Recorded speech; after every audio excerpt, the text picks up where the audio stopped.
Queridísimo Arnulfo Rodríguez, director de análisis de Banco Multiva. ¿Cómo estás, amigo? ¿Qué tal, David? Muy bien, gusto en verte. Buenas noches. Oye, pues hay que platicar del crecimiento. ¿Cómo se ven las últimas cifras que hemos visto?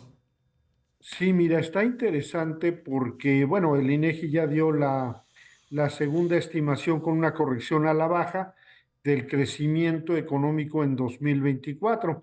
Si quieres, fue una sí, corrección menor al pasar de 1,3% a 1,2%, siendo esta cifra con el promedio de los crecimientos anuales de cada trimestre del año. Entonces, estamos creciendo eso, 1,2%, totalmente insuficiente, así fue el 2024.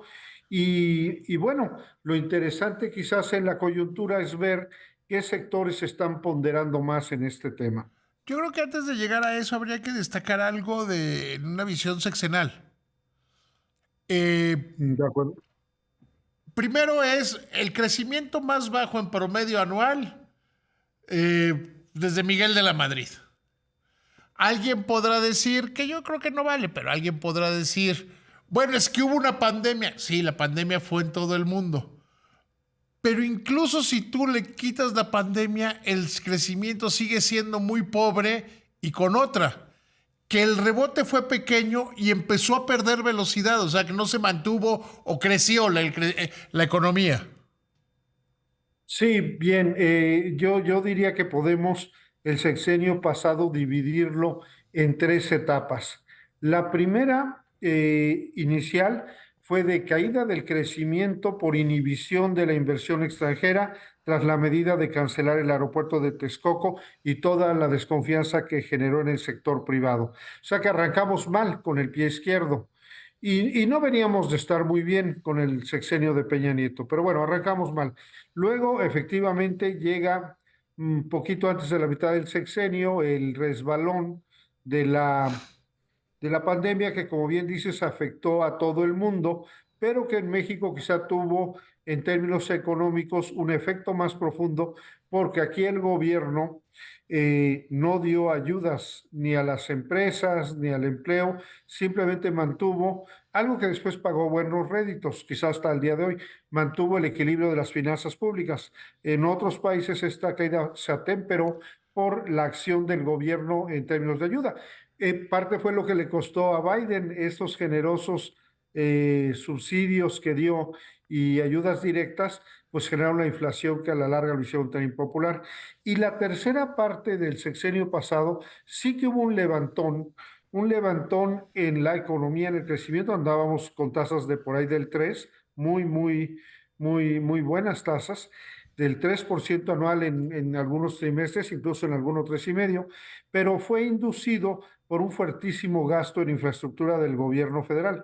Infraestructura que pues va a quedar en el país, ¿Estás pero hablando que de hoy precisa, política? ¿Infraestructura no, política? estamos Ah, haciendo una radiografía. no, perdón, es que yo de repente pensé, dije, infraestructura electoral. Bueno, fue un año, coincidió con lo electoral, mira tú qué curioso. Pero lo cierto es que parte del Lo que mal no se gastó en desempeño la pandemia se gastó en la época electoral. podemos ponerlo así, de acuerdo. Y lo interesante ahora es que, siendo la prioridad corregir el déficit, la actividad que más cae, con un retroceso del 6,8% anual entre el cuarto trimestre del 23 y el cuarto trimestre del 24, es precisamente la construcción. Se ha inhibido de manera muy importante el gasto en infraestructura del gobierno federal. Se entiende, hoy la prioridad es corregir el déficit público. Es incluso un compromiso plasmado en los criterios generales de política económica y eso se está reflejando. El sector que más cae en el cuarto trimestre es, como te digo, la construcción. Y el segundo es la minería, que incluye la producción de Pemex. Y allí, bueno, ahí el trancazo es de 5,7% anual. Con esos dos, pues las actividades secundarias que dan cuenta de una tercera parte del PIB van atrás, van abajo un 2%. Sí, o sea, realmente se ve mal ahora. Ustedes en Multiva, ¿cómo están viendo este año que Banco de México es el primer pesimista, ¿no? Sí, mira, yo creo que aquí hay dos escenarios posibles. La buena noticia es que el motor de la economía ya no son las exportaciones, como lo fueron en la década de los 2000 y del 2010. Hoy el motor de la economía es el consumo interno. Me explico, las actividades terciarias, comercio y servicios, te explican el 60% del PIB y esas están creciendo al 2%.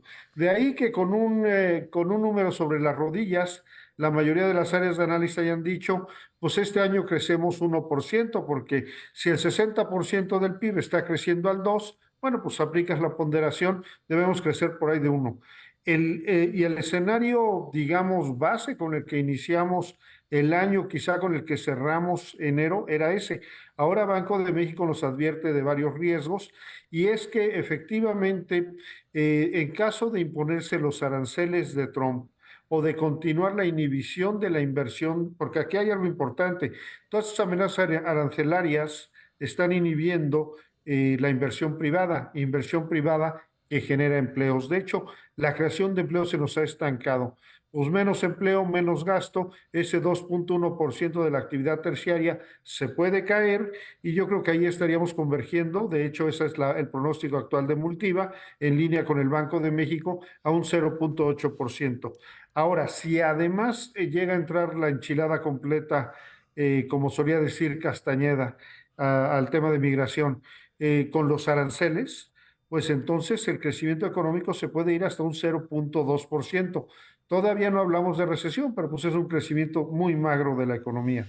Querido amigo, te agradezco muchísimo tu sección. Siempre me gusta mucho escucharte y verte. Te mando un abrazo.